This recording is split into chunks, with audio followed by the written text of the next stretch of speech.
আজ ঐতিহাসিক ৭ই মার্চ বাঙালি জাতির জীবনে এক অবিস্মরণীয় দিন।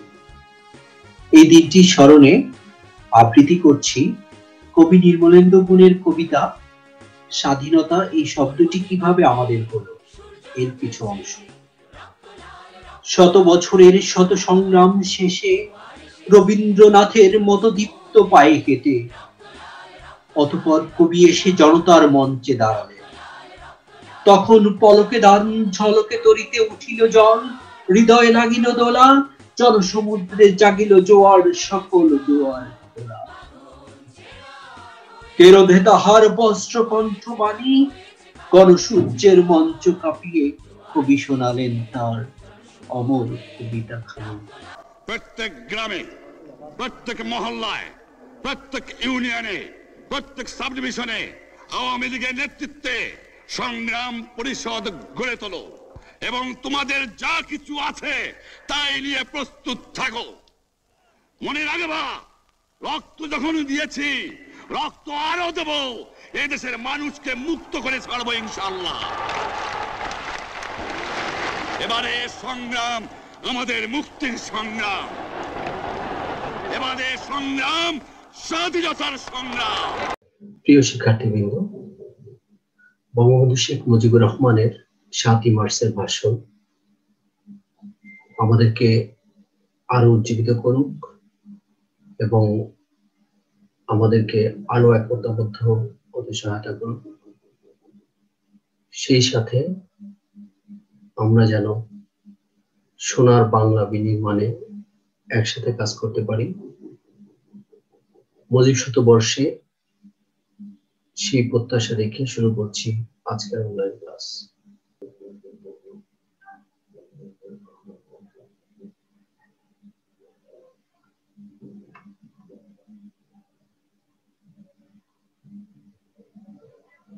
আজকে আমি বিবিএ অনার্স 4th ইয়ারের হিউম্যান রিসোর্স ম্যানেজমেন্ট বিষয়ে 3rd চ্যাপ্টার অর্থাৎ ডেভেলপমেন্ট অফ হিউম্যান রিসোর্সেস নিয়ে আলোচনা করব। আজকের পাঠ শেষে প্রিয় শিক্ষার্থীবৃন্দ, তোমরা যে বিষয়গুলো জানতে পারবে বা ব্যাখ্যা করতে পারবে: 1. Meaning and definition of promotion. 2. Purposes of promotion. 3. Basis of promotion. 4. advantages and disadvantages of different bases of promotion. 5. meaning of demotion and causes of demotion. চলো যাই আমাদের মূল আলোচনা প্রমোশনে। তো প্রথমে আমরা জানবো প্রমোশন বা পদোন্নতি বলতে আমরা কি বুঝি। সাধারণত প্রমোশন বা পদোন্নতি বলতে পদের উন্নতিকেই বোঝায়, কিন্তু বিশেষভাবে যদি বলতে হয় তাহলে প্রতিষ্ঠানে নিয়োজিত কোনো কর্মীকে তার বর্তমান পদ হতে উচ্চতর এবং অধিকতর দায়িত্ব কর্তব্যপূর্ণ পদে উন্নীত করাকে পদোন্নতি বলে। আর এই পদোন্নতির সাথে সাথে যে শুধুমাত্র পদের উন্নতি হয় এমনটি নয়, এর ফলে কর্মীর বেতন, তার পদমর্যাদা, ক্ষমতা, দায়িত্ব, কর্তব্য, গুরুত্ব এবং অন্যান্য সুযোগ সুবিধাও বৃদ্ধি পায়। পদোন্নতিকে অনেকে 3P এবং 3R এর পরিবর্তন ও উন্নয়ন বলে উল্লেখ করেছেন। তো এই 3P বলতে আমরা যেটিকে বুঝি সেটি হচ্ছে P for pay, P for power, P for prestige, এবং 3R দ্বারা যেটি বোঝানো হয়েছে সেটি হচ্ছে R for rank, R for remuneration and R for responsibility. অর্থাৎ এই 3P এবং 3R এর যে পরিবর্তন এবং উন্নয়ন, এটি হচ্ছে পদোন্নতি।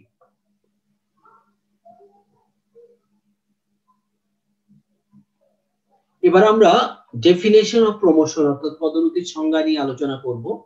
বিভিন্ন অথর বিভিন্নভাবে পদোন্নতিকে সংজ্ঞায়িত করেছেন। এদের মধ্যে স্কট এন্ড স্প্রেগাল এর মতে a promotion is the transfer of an employee to a job that pays more money or that enjoys some preferred status. অর্থাৎ পদোন্নতি হচ্ছে এমপ্লয়ীদেরকে তাদের এক জব থেকে আরেক জবে স্থানান্তর, যেখানে সে অধিক সুযোগ সুবিধা, ক্ষমতা এবং অর্থ ভোগ করতে পারবে।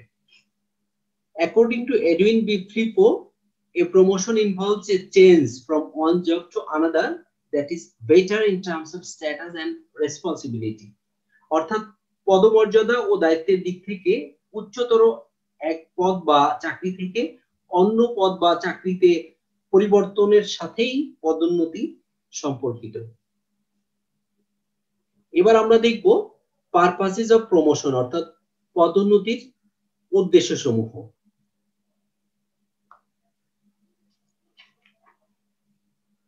পদোন্নতি হলো প্রতিষ্ঠানের কর্মীদেরকে উৎসাহিত করার মাধ্যমে প্রতিষ্ঠানের লক্ষ্য অর্জন করার একটি কৌশল। কর্মীদেরকে তাদের আর্থিক এবং মানসিকভাবে উন্নতি সাধনের মাধ্যমে তাদের উন্নত মনোবল এবং কর্মে আত্মনিয়োগ করার উদ্দেশ্যেই আসলে এই পদোন্নতি প্রদান করা হয়ে থাকে। আর পদোন্নতি কর্মীদেরকে কাজে সন্তুষ্টি আনয়ন করে এবং তাদের শ্রম ঘূর্ণায়মানতা হ্রাস করে। এবার আমরা পদোন্নতির বিভিন্ন উদ্দেশ্যগুলো নিয়ে আলোচনা করব। প্রথমত, পদোন্নতি একজন এমপ্লয়িকে তার বর্তমান অবস্থানের চেয়ে আর অধিকতর সুযোগ সুবিধা পেতে সহায়তা করে থাকে। অর্থাৎ নিম্ন পদে সে যে সুযোগ সুবিধা, যে অর্থ বা দায় দায়িত্ব তার ছিল, তার চেয়ে আরো সে বেশি সুযোগ সুবিধা, বেশি ক্ষমতা, বেশি দায় দায়িত্ব সে এই উচ্চতর পদে সে পেতে পারে। আর এটি পাওয়ার জন্য অনেক এমপ্লয়ি তারা প্রতিষ্ঠানে অনেকদিন ধরে তারা কাজ করে থাকে, কারণ তাদের কার্য সন্তুষ্টি অর্জনের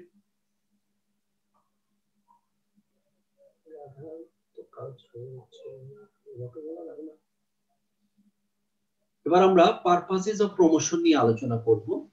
এটা এখান থেকে আসে। এবার আমরা পারপাসেস অফ প্রমোশন নিয়ে আলোচনা করব। পদোন্নতি হলো প্রতিষ্ঠানের কর্মীদেরকে উৎসাহিত করার মাধ্যমে প্রতিষ্ঠানের লক্ষ্য অর্জন করার একটি কৌশল। কর্মীদেরকে আর্থিক এবং মানসিক উন্নয়ন সাধনের মাধ্যমে তাদের মনোবলকে বৃদ্ধি করে তাদেরকে কর্মে আত্মনিয়োগ করার মাধ্যমে প্রতিষ্ঠানের লক্ষ্য অর্জন করাই হচ্ছে পদোন্নতির মূল উদ্দেশ্য। আর এই পদোন্নতির মাধ্যমে প্রতিষ্ঠানে কর্মরত যে কর্মকর্তা কর্মচারী তাদের কাজে সন্তুষ্টি আসে এবং তাদের শ্রম ঘূর্ণায়মানতা হ্রাস পায়। এবার আমরা আলোচনা করব যে পদোন্নতির অন্যান্য উদ্দেশ্যগুলো কি কি। এক হচ্ছে যে পদোন্নতি প্রতিষ্ঠানের যারা এক্সিস্টিং এমপ্লয়ি তাদের মনোবলকে বৃদ্ধি করে, তাদেরকে আরো দীর্ঘ সময় ধরে প্রতিষ্ঠানে কাজ করতে আগ্রহী করে এবং তাদের কাজে সন্তুষ্টি আনয়ন করে থাকে। অর্থাৎ একজন এমপ্লয়ি নিচের পদে সাধারণত কম ক্ষমতা, কম সুযোগ সুবিধা এবং দায়িত্ব তাকে বহন করতে হয়, কিন্তু উচ্চতর পদে সে আরো বেশি সুযোগ সুবিধা, বেশি ক্ষমতা সে ভোগ করে। তো কাজেই এই পদোন্নতি প্রদানের মাধ্যমে কর্মীদেরকে এই সুযোগ সুবিধা প্রদানের মাধ্যমে তাদেরকে কর্মে আরো আকৃষ্ট করা হয়, তাদের কাজে সন্তুষ্টি আনয়ন করা হয়। কর্মীদের ব্যক্তিগত উন্নয়ন সাধন করার উদ্দেশ্যে এই পদোন্নতি প্রদান করা হয়ে থাকে। অর্থাৎ কর্মীরা তারা উচ্চতর পদে তারা যদি আসীন হয় তাহলে তাদের মনোবল বৃদ্ধি হয় এবং তাদের এটা ক্যারিয়ার ডেভেলপমেন্টে সুযোগ সৃষ্টি করে। কর্মীদের প্রতিভা বিকাশের ক্ষেত্রে পদোন্নতি গুরুত্বপূর্ণ ভূমিকা পালন করে থাকে।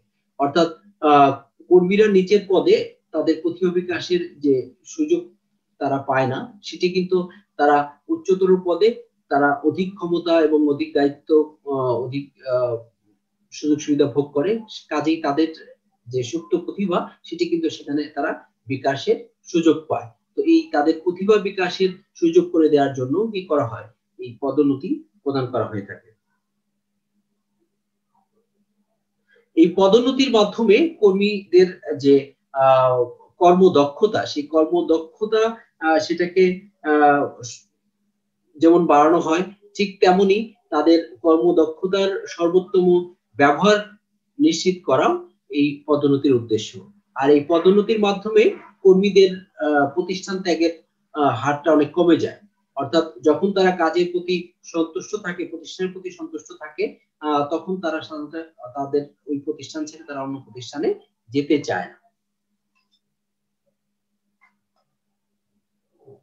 আর এই পদোন্নতির মাধ্যমে যারা প্রতিষ্ঠানে অনেকদিন ধরে কাজ করছে তাদেরকে প্রতিষ্ঠানে ধরে রাখতে এটি সহায়তা করে থাকে। অর্থাৎ দক্ষ কর্মীরা যাতে প্রতিষ্ঠান ছেড়ে অন্য প্রতিষ্ঠানে না যায় এবং তারা যাতে অনেকদিন ধরে প্রতিষ্ঠানে কাজ করে, সেই উদ্দেশ্যে সাধারণত তাদেরকে পদোন্নতি প্রদান করা হয়। এছাড়াও পদোন্নতি এটি দক্ষতা সম্পন্ন যে কর্মী আছে, পটেনশিয়াল যে ওয়ার্কার, তাদেরকেও প্রতিষ্ঠানের প্রতি কিন্তু আকৃষ্ট করে।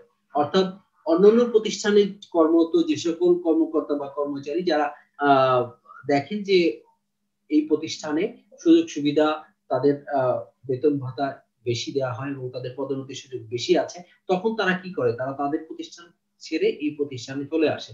তো ফলে এই প্রতিষ্ঠান কি পেতে পারে, ট্যালেন্টেড এমপ্লয়ীদের কিন্তু প্রতিষ্ঠানে পেতে পারে। এবং এই পদোন্নতির আরেকটি উদ্দেশ্য হচ্ছে যে এক্সিস্টিং এমপ্লয়ি যারা আছে তাদেরকে প্রশিক্ষণের মাধ্যমে তাদের দক্ষতা বৃদ্ধি করা এবং যার ফলে প্রতিষ্ঠানের যাতে প্রোডাক্টিভিটি বৃদ্ধি পায়।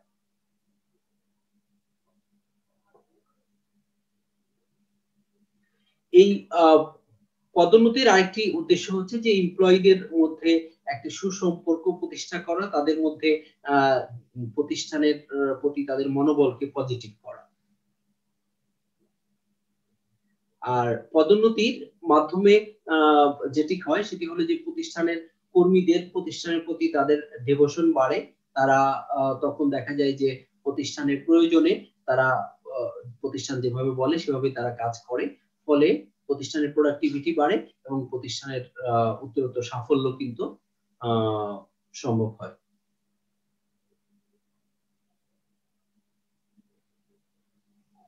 এবার আমরা আলোচনা করব বেসিস অফ প্রমোশন, অর্থাৎ পদোন্নতির ভিত্তি নিয়ে। আসলে বিভিন্ন অর্গানাইজেশন তারা বিভিন্ন ভাবে তাদের এমপ্লয়ীদেরকে পদোন্নতি প্রদান করে থাকে। এটি ডিপেন্ড করে সেই অর্গানাইজেশনের প্রকৃতি, অর্গানাইজেশনের আকার এবং অর্গানাইজেশনের যে ব্যবস্থাপনা তার উপর ভিত্তি করে। সাধারণত এই পদোন্নতির ভিত্তিকে তিন ভাগে ভাগ করা হয়ে থাকে। একটি হচ্ছে সিনিয়রিটি বেসিস অথবা জ্যেষ্ঠতা ভিত্তিক, আরেকটি হচ্ছে মেরিট বেসিস অথবা যোগ্যতা ভিত্তিক, আরেকটি হচ্ছে সিনিয়রিটি কাম মেরিট বেসিস, অর্থাৎ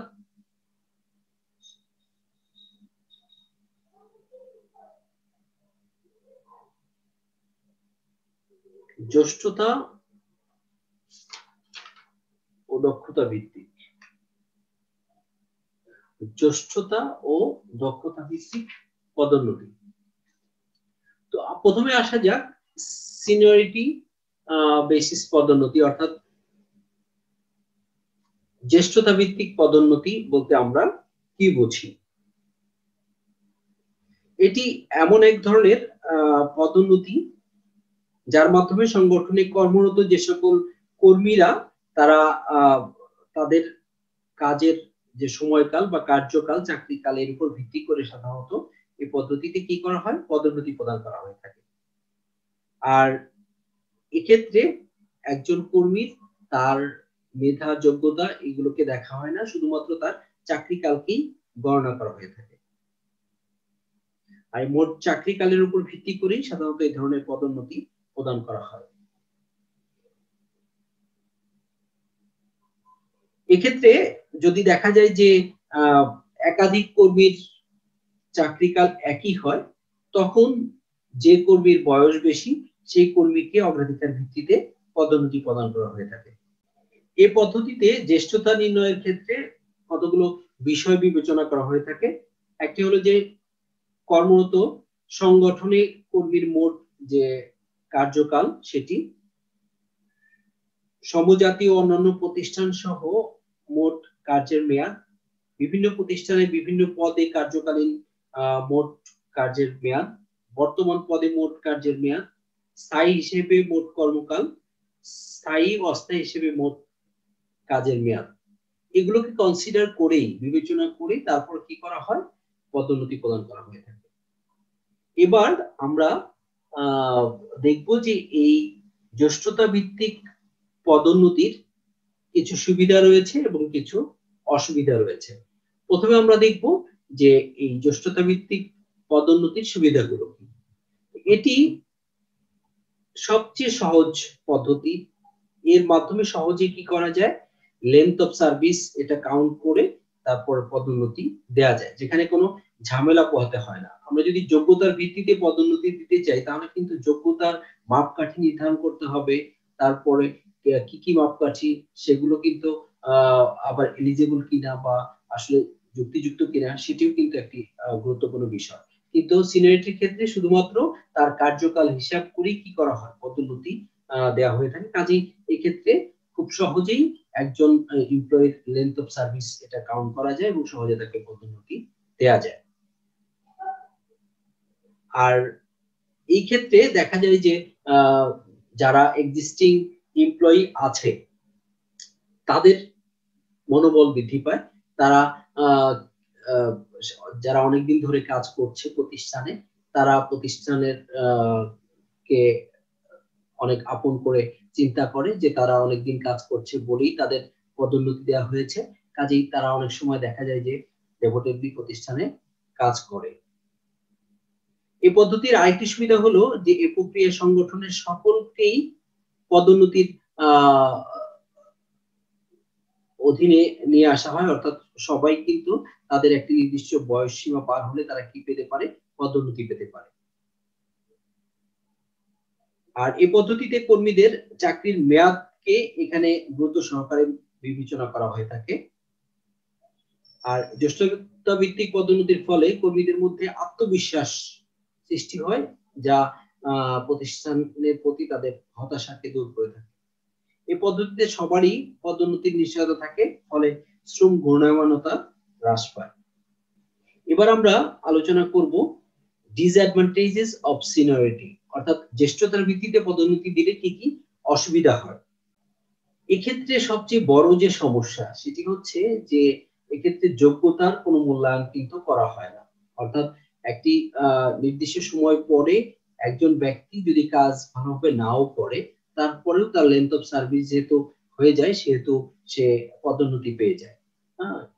এটি একটি প্রতিষ্ঠানের উন্নতির ক্ষেত্রে কিন্তু সবচেয়ে বড় অন্তরায়। আর এই পদোন্নতির ক্ষেত্রে দেখা যায় যে যারা এক্সিস্টিং এমপ্লয়ি, যারা অনেকদিন ধরে কাজ করছে তাদেরকেই মূল্যায়ন বেশি করা হয়ে থাকে, কিন্তু যারা আসলে কর্মঠ, যারা আর মানে দক্ষতা সম্পন্ন তাদেরকে কিন্তু মূল্যায়ন করা হয় না। ফলে দেখা যায় যে দক্ষতা সম্পন্ন যে সকল এমপ্লয়ি আছে তারা কিন্তু এই প্রতিষ্ঠানে তারা বেশি দিন থাকে না, তারা সুযোগ পেলেই তারা কি করে, তারা এই প্রতিষ্ঠান ছেড়ে অন্য প্রতিষ্ঠানে চলে যায়। ফলে দেখা যায় যে এদের লেবার টার্নওভার বেড়ে যায়, অর্থাৎ শ্রম ঘূর্ণায়মানতা বেড়ে যায়। আর এক্ষেত্রে আরেকটি বড় সমস্যা হচ্ছে যে কর্মীদের মধ্যে তাদের দক্ষতা বৃদ্ধির যে প্রচেষ্টা সেটা কিন্তু এখানে আর তেমন একটা থাকে না, কারণ তারা জানে যে একটা নির্দিষ্ট সময় পরেই তাদের কি হবে, পদোন্নতি হবে, সুতরাং তাদের তো আর কাজে পরিশ্রম করে দক্ষতা বৃদ্ধি করার দরকার তারা মনে করে না। এটি হচ্ছে সবচেয়ে বড় আমি মনে করি যে ডিসঅ্যাডভান্টেজ জ্যেষ্ঠতা ভিত্তিতে পদোন্নতির।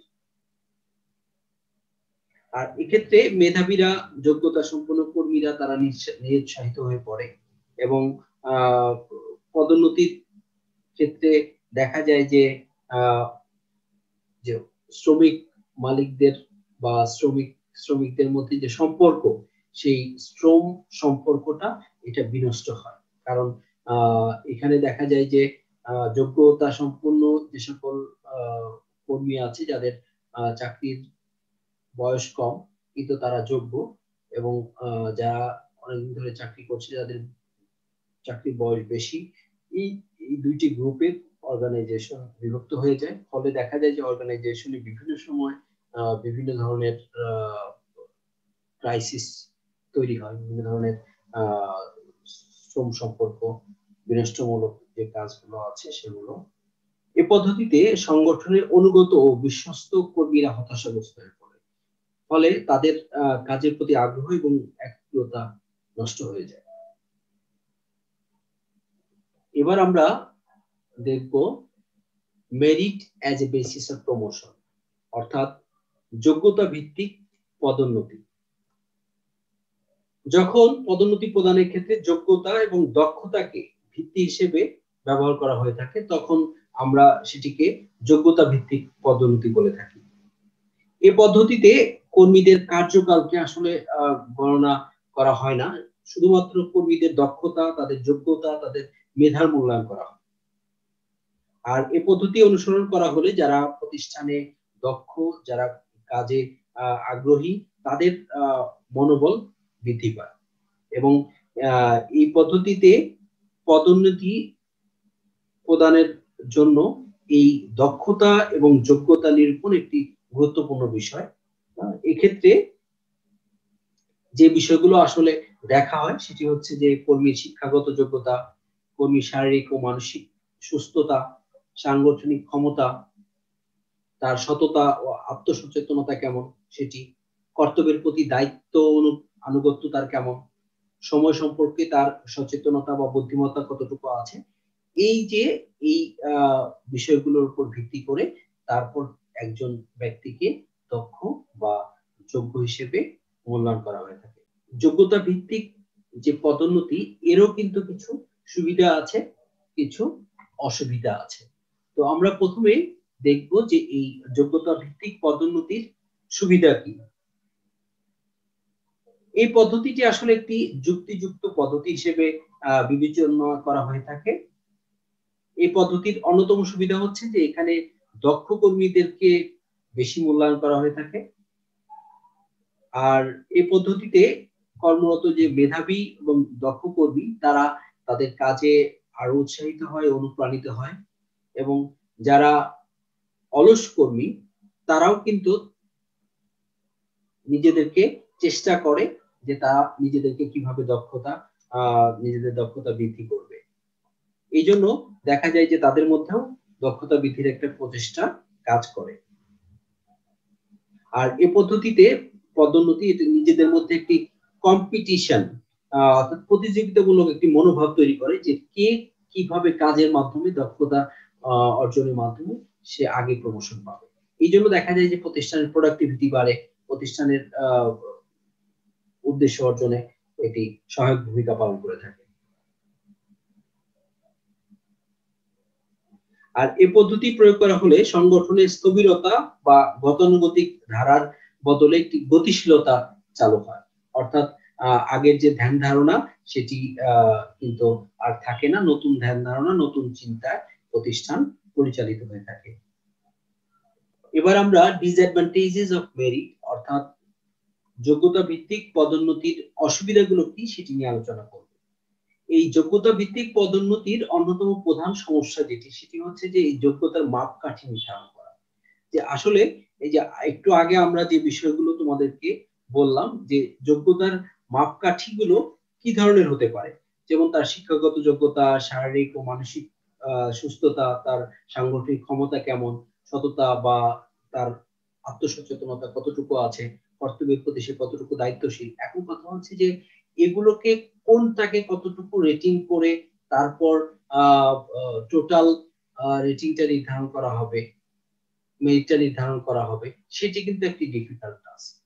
কারো কারো মতে কেউ হয়তো দেখা যায় যে কাজের প্রতি দায়িত্ববোধ বা আনুগত্যকে বেশি রেটিং করতে পারে, আবার কেউ হয়তো দেখা যায় যে শিক্ষাগত যোগ্যতাকে বেশি রেটিং করতে পারে। কিন্তু আসলে কোনটিকে রেটিং করলে প্রকৃতপক্ষে একটি এমপ্লয়ির তাদের যোগ্য এমপ্লয়িকে পদোন্নতি প্রদান করা যাবে সেটি কিন্তু নির্ধারণ করা একটি কঠিন কাজ। আরেকটি হলো যে অনেক এমপ্লয়ি আছে, হ্যাঁ, তা বিশেষ করে অর্গানাইজেশনের বেশিরভাগ এমপ্লয়ি, বিশেষ করে যারা অনেকদিন ধরে কাজ করছে, তারা কিন্তু ট্রেড ইউনিয়নের সাথে তাদের একটা গুড সম্পর্ক, গুড রিলেশন তারা মেইনটেইন করে। তো এই ট্রেড ইউনিয়ন লিডার তারা কিন্তু এটিকে পজিটিভলি নেয় না। তারা অনেক সময় দেখা যায় যে এই যে পদোন্নতির জন্য এটি ম্যানেজমেন্টকে বিভিন্নভাবে দায়ী করে এবং তারা বিভিন্ন ধরনের আন্দোলন, বিভিন্ন ধরনের অভিযোগ নিয়ে তারা ব্যবস্থাপকের কাছে যায়। ফলে দেখা যায় যে প্রতিষ্ঠানের মধ্যে যে ডিসিপ্লিন, সেই ডিসিপ্লিনটা কিন্তু বিনষ্ট হয়। আর এই যে পদোন্নতি, এই পদোন্নতির ক্ষেত্রে যদি শুধু এই মেরিটকেই বিবেচনা করা হয়ে থাকে, তাহলে কিন্তু যে পদোন্নতির যে উদ্দেশ্যে পদোন্নতি দেওয়া হয় অ্যাকচুয়ালি, সেটি কিন্তু পুরোপুরি সার্ভ হয় না। যে যারা অনেকদিন ধরে কাজ করছে, যাদের পদোন্নতির আকাঙ্ক্ষা রয়েছে, তাদেরকে বাদ দিয়ে যারা অল্প কিছুদিন ধরে কাজ করছে, যারা বেশি দক্ষতা সম্পন্ন, তাদেরকে যদি পদোন্নতি দিয়ে দেওয়া হয়, তাহলে দেখা যায় যে প্রতিষ্ঠানের মধ্যে একটি ইনডিসিপ্লিন চলে আসে। এটি পদোন্নতির মূল উদ্দেশ্যকে ব্যাহত করে। আর এই যে আমরা যে বললাম যে পদোন্নতির যে মেরিট নির্ধারণ করার ক্ষেত্রে যে ভিত্তিগুলো, যে টেকনিকগুলো, সেগুলো আসলে এক একজনের কাছে এক এক রকম, এক এক প্রতিষ্ঠানের কাছে এক এক রকম মনে হয়। তো কাজেই অনেকেই দেখা যায় যে এই মেরিটের ভিত্তিতে পদোন্নতিকে আসলে পছন্দ করে না। আবার যারা এক্সিস্টিং এমপ্লয়ি যারা আছে, অনেকদিন ধরে কাজ করছে, তারা কিন্তু এতে হতাশাগ্রস্ত হয়ে পড়ে। অনেক সময় তারা প্রতিষ্ঠানের কাজ ছেড়ে দেয়। এইগুলো হচ্ছে প্রতিষ্ঠানের যোগ্যতা ভিত্তিক পদোন্নতির অসুবিধা। এবার আমরা দেখব যে seniority come merit basis of promotion, অর্থাৎ জ্যেষ্ঠতা ও যোগ্যতা ভিত্তিক পদোন্নতি বলতে আমরা কি বুঝি।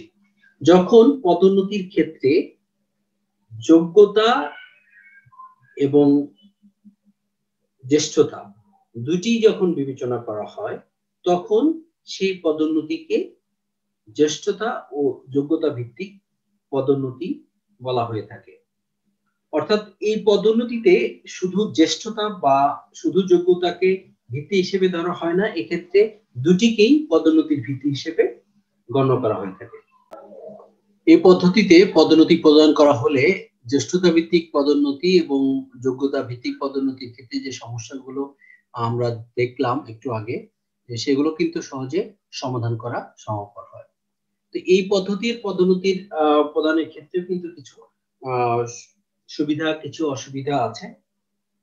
একটা হচ্ছে যে সুবিধা হলো এটি একটি উৎকৃষ্ট পদ্ধতি। এই পদ্ধতিতে দেখা যায় যে যারা নতুন যোগ্য কর্মী এবং যারা অভিজ্ঞ, অনেকদিন ধরে কাজ করছেন, সবারই মন রক্ষা করা সম্ভব হয়।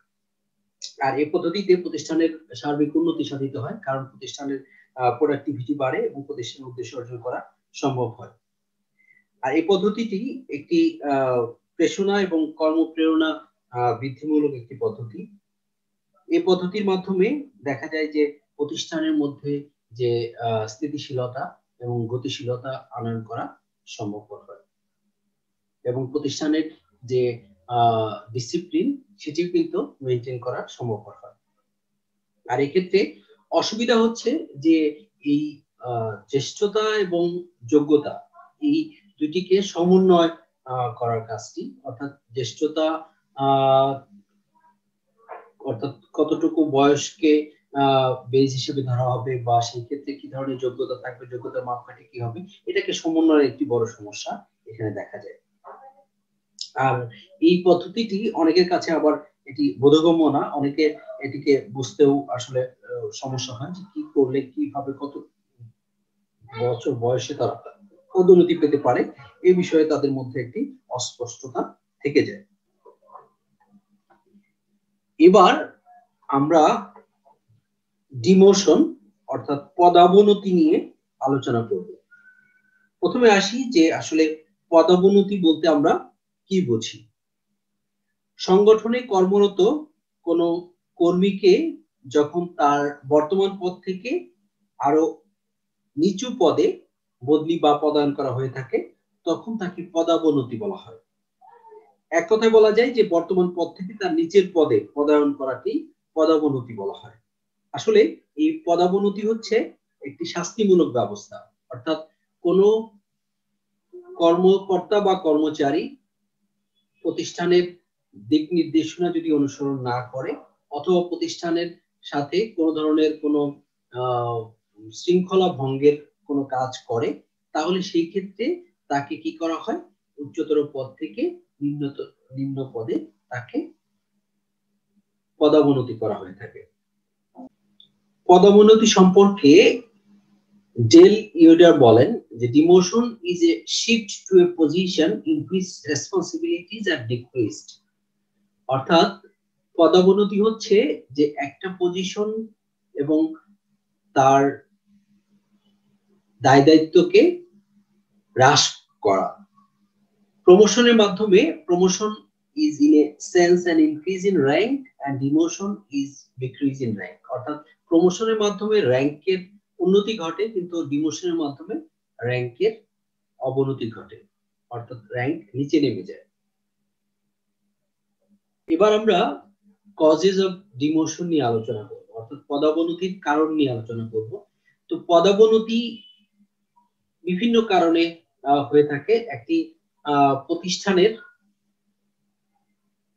মূল উদ্দেশ্য হচ্ছে যে প্রতিষ্ঠানের কর্মরত যে এমপ্লয়ি আছে তাদেরকে ডিসিপ্লিনের মধ্যে রেখে তাদেরকে দিয়ে প্রতিষ্ঠানের উদ্দেশ্য অর্জন করা এবং তাদেরকে কাজে উৎসাহিত করার মাধ্যমে তাদের কাছ থেকে কাজ আদায় করে নেওয়া। এখন অনেক সময় দেখা যায় যে এমপ্লয়িরা তারা ম্যানেজমেন্টের প্রতি ডেভোটেড থাকে না, তারা ম্যানেজমেন্টের যে নিয়ম নীতি সেগুলোকে মেনে চলে না এবং তাদের কাজে অনীহা দেখা দেয়, তারা প্রতিষ্ঠানের শৃঙ্খলা ভঙ্গের কাজে লিপ্ত থাকে। এই কারণে প্রতিষ্ঠানের ডিসিপ্লিন রক্ষা করার জন্য ম্যানেজমেন্ট কি করে থাকে, তাদেরকে শাস্তিমূলক ব্যবস্থা হিসেবে তাদের উচ্চ পদ থেকে তাদেরকে নিম্ন পদে পদায়ন করে থাকে। তো এর অন্যতম যে কারণগুলো রয়েছে তার মধ্যে একটি হচ্ছে যে কর্তব্যে অবহেলা। যদি কোনো এমপ্লয়ি তাকে যে দায়িত্ব দেওয়া হয়েছে সেই দায়িত্বে যদি সে অবহেলা করে, তার মধ্যে যদি অর্গানাইজেশন একজন কর্মকর্তা বা কর্মচারীর মনোভাব তার মধ্যে যদি না থাকে তাহলে সেই ক্ষেত্রে তাকে কি করা হয়, পদোন্নতি করা হয়ে থাকে। যদি কোনো এমপ্লয়ি দেখা যায় যে কোনো ডিসিপ্লিন ভঙ্গের কোনো কাজের সাথে জড়িত থাকে, অর্থাৎ শৃঙ্খলা ভঙ্গের জন্য সে অভিযুক্ত হয়, তাহলে সেই ক্ষেত্রেও তাকে পদোন্নতি করা হয়ে থাকে। অনেক সময় দেখা যায় যে একজন এমপ্লয়িকে যদি ভুলভাবে অথবা তার ভুল তথ্যের উপর ভিত্তি করে তাকে পদোন্নতি প্রদান করা হয়ে থাকে, পরবর্তীতে যখন এটা জানা হয় তখন তাকে সেই পদ থেকে নিচু পদে আবার নামিয়ে নিয়ে আসা হয়। এছাড়াও অনেকেই আছে যে যারা দেখা যায় যে বিভিন্ন ভাবে জালিয়াতির মাধ্যমে তারা পদোন্নতির সুযোগ গ্রহণ করে, পরবর্তীতে সেই জালিয়াতি গুলো ধরা পড়লেও সেই ক্ষেত্রে তাকে উচ্চতর পদ থেকে নিম্নতর স্তরের পদে তাকে আসীন করা হয়ে থাকে। অনেক এমপ্লয়ি আছে যারা কি করে প্রতিষ্ঠানের পরিবর্তনের সাথে নিজেকে পরিবর্তন করতে পারে না, অর্থাৎ প্রতিষ্ঠানের টেকনোলজির পরিবর্তন হতে পারে, প্রতিষ্ঠানের নীতির পরিবর্তন হতে পারে, প্রতিষ্ঠানের বিভিন্ন ধরনের ওয়ার্কিং এনভায়রনমেন্ট চেঞ্জ হতে পারে। তো সেগুলোর সাথে যদি একজন এমপ্লয়ি নিজেকে পরিবর্তন না করে নিতে পারে তাহলে সেই ক্ষেত্রে কিন্তু তাকে পদোন্নতি করা হয়ে থাকে। শারীরিকভাবে যদি কোনো এমপ্লয়ি সে কাজ করতে অপারগতা প্রকাশ করে অথবা সে কাজ করতে অক্ষম হয়, তখন তাকে অনেক সময় উচ্চতর পদ থেকে নিম্নতর পদে আসীন করা হয়ে থাকে। অনেক সময় দেখা যায় যে ব্যবস্থাপকদের মতের সাথে যদি কারো মতাদর্শ যদি একরকম না হয়, মতভেদ যদি সৃষ্টি হয়, তো সেই ক্ষেত্রেও কিন্তু দেখা যায় যে ম্যানেজমেন্ট শাস্তিমূলক ব্যবস্থা হিসেবে তাকে পদোন্নতি করে থাকে। তো এগুলো ছিল পদোন্নতির বিভিন্ন কারণসমূহ। আজকের আলোচনা এ পর্যন্তই। প্রিয় শিক্ষার্থীবৃন্দ, মুজিব শতবর্ষে 7ই মার্চের ভাষণ তোমাদেরকে দেশাত্মবোধে জন্ম দিবে, নতুন অনুপ্রেরণা যোগাবে, যা বাংলাদেশকে সোনার বাংলা বিনির্মাণে সহায়তা করবে। এই আশা ব্যক্ত রেখে শেষ করছি আজকের অনলাইন ক্লাস। সবাই ভালো থাকো, সুস্থ থাকো। আল্লাহ হাফেজ।